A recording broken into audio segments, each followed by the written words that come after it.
Տեսել եք այս միայնակ պինգվինի մասին պատմությունը, որ դարձել է սոցցանցերի հերոս։ Այս կադրերը վերցված են 2007 թվականին նկարահանված վավերագրական ֆիլմից,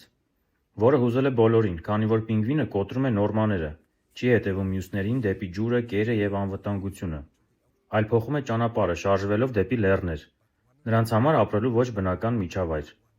Այն դարձել է մեմերի նյութ, որտեղ մարդիկ գտնում են իրենց գոյաբանական հարցերի պատասխանները, բոլորին չհետևելու, նպատակին հասնելու, դժվարությունները հաղթահարելու մասին։ Որպես կենսաբան, նման երևույթներին միշտ փորձում եմ գտնել գիտական պատասխաններ,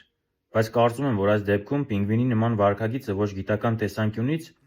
մեմերի տեսքով ավելի տպավորիչ է և ոգեշնչող, քան նրա հետևում կանգնած իրական պատմությունը՝ իր գիտական հիմնավորումներով։ Մեկ-մեկ պատմությունները վերափոխելը ոչ մեկին վնաս չի տալիս, ընդհակառակը, դարձնում է ոգևորիչ և առաջ է բերում բնությունը և կենդանիներին սիրող վարվելակերպի զարգացման։ Հետևեք իմ էջին, ձեզ համար բացահայտում եմ կենդանիների աշխարհը։